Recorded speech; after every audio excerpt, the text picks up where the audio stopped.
Bonjour à tous, c'est Claire, bienvenue dans cette vidéo où je vais parler donc de deux cartes dans le cadre du Lenormand, donc la carte 11 qui est traditionnellement appelée la Verge et la carte 12 qui est la carte des oiseaux. Alors on va commencer avec la carte 11. Alors tout d'abord je vais vous montrer un peu la carte et je vais vous expliquer ce que c'est une verge parce que aujourd'hui c'est plus beaucoup utilisé pour ça, enfin ce mot n'est pas utilisé pour ça, donc c'est l'instrument qu'on voit là derrière. Et c'était un instrument qui était utilisé pour frapper les gens. C'était une sorte de martinet. C'est pour ça que dans ce jeu-là, on a cette notion de violence, de conflit, de dispute dans la verge. Donc voilà, les Américains, eux, l'appellent whip, le whip. Donc c'est plutôt le fouet. Voilà, c'est une autre version. Et puis dans pas mal d'autres jeux, donc là on voit un balai aussi. Voilà. Donc ça a été un petit peu transformé. Donc on a toujours cette notion de dispute, de violence, de conflit.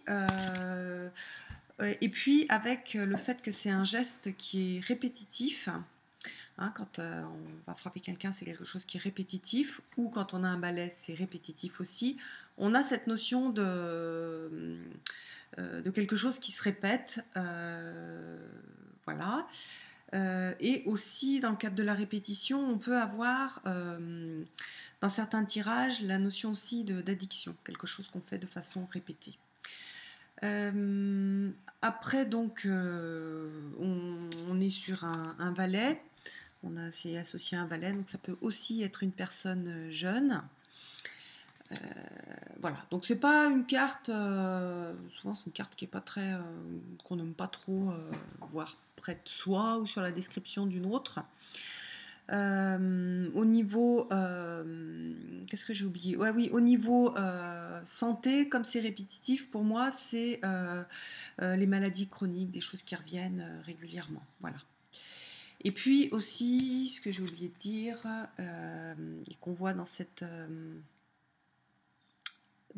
carte-là, certaines personnes utilisent cette carte comme une carte de sexualité. Moi, j'utilise, mais comment dire, je différencie la sexualité vraiment sexe pour le sexe de la sexualité, on va dire plus tendre, que je mets dans le lys. Donc en fait, je fais une différence et j'utilise les deux cartes pour la sexualité.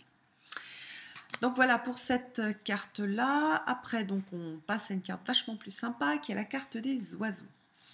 Alors, si on regarde les oiseaux, donc je vous en montre une comme ça, hop, et puis une autre, celle-ci. Donc quand on regarde des oiseaux, qu'est-ce qu'on voit? On voit des animaux qui ont des gestes brusques, qui tournent la tête d'un coup. On voit bien ici, c'est une poule. On voit bien le côté un peu nerveux. Donc on va avoir toute la partie nervosité, stress, anxiété dans les oiseaux. Donc ça donc ça va toucher et par exemple pour la santé et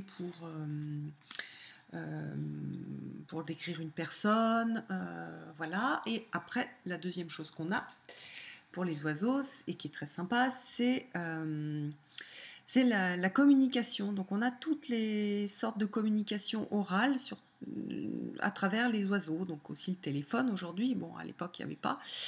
Mais donc le fait de discuter, le fait d'avoir une conversation, donc par exemple au niveau spirituel, ça peut être une conversation qui va permettre de guérir, qui va permettre d'apporter un lien au niveau de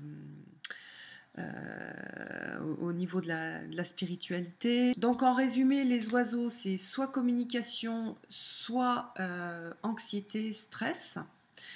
Et puis avec au niveau donc des descriptions, quelqu'un qui communique beaucoup, qui est bien capable de parler, au niveau qui communicant, voilà, quelqu'un de stressé, d'anxieux.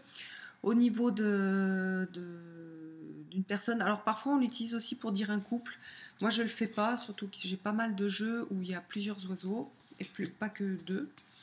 Oui, je vous ai pas tout montré. Et oui, au niveau donc de la santé, les maladies nerveuses et les maladies psychosomatiques. Voilà, donc dans le Celtique Lenormand, on en a trois avec, on va dire, trois types de communication différentes, puis peut-être trois façons de voir la communication et la nervosité différentes. Elle présente aussi, Chloé McCracken, les trois aspects de la déesse. Moi, ça, je ne l'utilise pas.